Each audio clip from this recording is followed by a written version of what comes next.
1 times the total sales tax locked. That makes a lot of sense. It's not 100% accurate because different items have different percentage taxes, but whatever.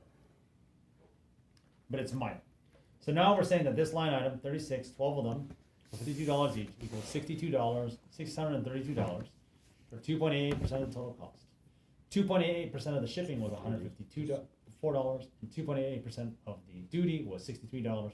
So the total cost, final price per line item, per line, is the line item price for duty, plus line item price for shipping, plus line item price for the product.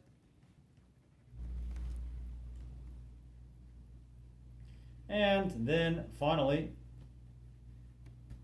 the final price per item is equal to the final price per line divided by the total number of items. You can see right off the bat that this container, things got very expensive because of the expensive shipping and significant duty.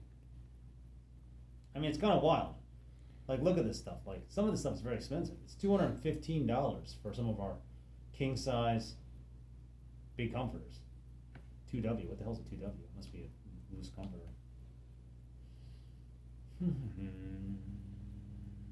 Yeah, loose comforter. These things are expensive, man. The 2X's, the 2W's, man, serious. But that's why we charge $100 for it.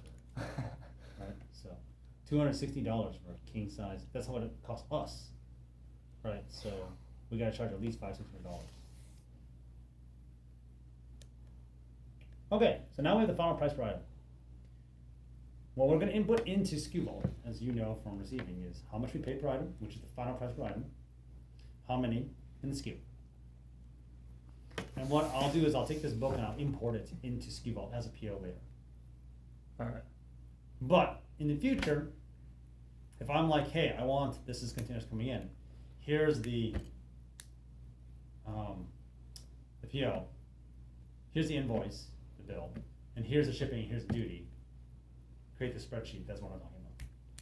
And then you can import this into SKU Vault, and it's ready for us to receive when we receive it. And that's just where you're checking quantities at that point? Yeah. And just making sure it's all there? Well, when we receive it, we just do a bulk receive. We receive everything into one location, and then we're moving stuff out of it into the different locations. We do it that way because we want it to be for sale. Right. But if we weren't in a hurry, we would actually do scan to receive. We would receive each item as it came out of the truck. Right, which is just a more efficient way. But you would fill a pallet, we'd receive those items, we'd fill a pallet, we'd receive those items, we'd pull. That's another way to do it. But I find it easier just to be like, let's just unpack and then receive everything into a temporary location and then just start moving stuff out until we know what's missing. Right.